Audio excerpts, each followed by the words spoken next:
लोकसभा चुनाव बेहद करीब है और लगातार बदल रहे सियासी समीकरणों से ये चुनावी मुकाबला बीजेपी के पक्ष में जाता दिखाई दे रहा है।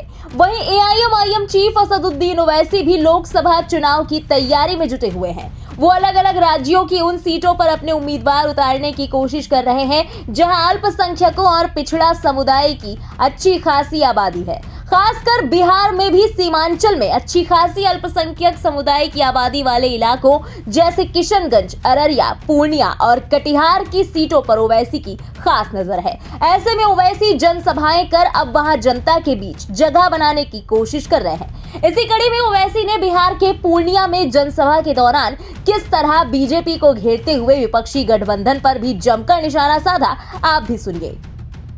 हम अपनी तरफ से पूरी कोशिश कर रहे हैं कि तीसरी मर्तबा हमारे वतन अजीज भारत का वजीर आजम मोदी ना बने और इंशाअल्लाह ताला हम हर चीज जो मुमकिन है जमहूरी तरीके में दायरे में रहकर, संविधान के दायरे में रहकर हम बीजेपी के बढ़ते हुए कदमों को रोकेंगे। मगर बताओ मेरे भाई, अगर हम 3 सीट लड़ते हैं 2019 में तो मोदी 306 कैसे जीत गया? सोचो आप थोड़ी देर के लिए। 3 सीट मजलिस लड़ती है और पूरे देश में मोदी 306 जीत गया। बिहार के 40 सीट में सिर्फ 1 सीट बचा पाते, बाकी का सब एनडीए जीत जाती है। पूछो आप इन लोगों से, गठबंधन के लोगों से, तो बोलेंगे ओवैसी जिम्मेदार। अब ऐसा हो गया कि अगर किसी गठबंधन के घर नेता के घर में अगर गाय भैंस है, सुबह में गाय भैंस ने दूध नहीं दिया, मुर्गा ने आवाज नहीं लगाई सुबह 4 बजे, तो कोई जाकर पूछेगा आज मुर्गा ने आवाज नहीं लगाई, भैंस ने दूध नहीं दिया, क्या वजह? तो बोलेगा ओवैसी दरगाह में आया था, यहां से गया है, इसीलिए भैंस ने कहा कि हम दूध नहीं देंगे। मैंने हर चीज की जिम्मेदारी हम पर आयद हो जाती है। हमको इससे कोई फर्क नहीं पड़ता, क्योंकि हमारी इज्जत का देने वाला अगर आपके दरमियान में, इसलिए नहीं कह रहा हूं कि मुझे तुम्हारा वोट चाहिए, मैं इसलिए कह रहा हूं कि मैं एक दिन मरूंगा और मुझे कब्र में जाना है और दोबारा मुझे और तुमको उठाया जाएगा और रब्बे करीम सबसे ज्यादा पूछेगा तो हम लोगों से कि बताओ तुमको हमने मुकाम दिया था तो तुमने क्या किया, क्या कहा। मैं उस दिन के लिए ये कह रहा हूं, मैं सच्चाई को सामने रखकर कह रहा हूं और सच्चाई यही है कि कोई बाबरी मस्जिद का नाम लेने को तैयार नहीं है।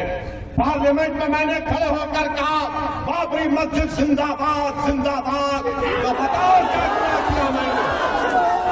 बताओ, यही तो तुम्हारी ताकत है, तुम्हारी दुआएं हैं कि हम बोल सकते हैं पार्लियामेंट में। मगर डॉक्टर साहब किसका इलाज करेंगे जो खुद मरीज बने हुए हैं? वो किसका इलाज करेंगे?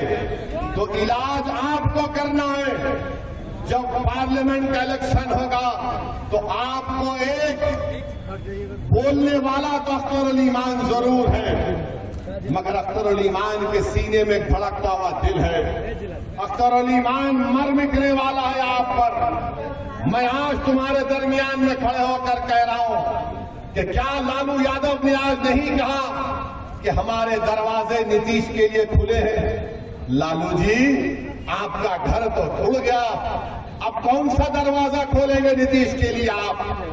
मुझ पर इल्जाम लगाने वाला अगर आज मैं डगरवा में खड़े होकर कह दूं कि लालू ने मोदी से सेटिंग की, लालू ने मोदी से बातचीत करके नीतीश को और आरएसएस को बिहार के हवाले कर दिया, बताओ क्या जवाब दोगे उसका? तुम समझते हो कि जबान सिर्फ तुम्हारे मुंह में है? अरे जबान तुम्हारे पास होगी जो बिखी हुई है। मगर मैं आज कह रहा हूं कि क्या तेजस्वी और लालू जिम्मेदार नहीं है बिहार में बीजेपी को लाने के लिए? बताओ आप। अगर हम चुनाव लड़े तो वैसी वोट काट रहा है। फिलहाल इस पूरी खबर पर आपकी क्या राय है, कमेंट में लिखकर जरूर बताएं। बने रहें इंडिया पब्लिक खबर के साथ। हमारे YouTube चैनल को सब्सक्राइब करें और बेल आइकन दबाना बिल्कुल ना भूलें।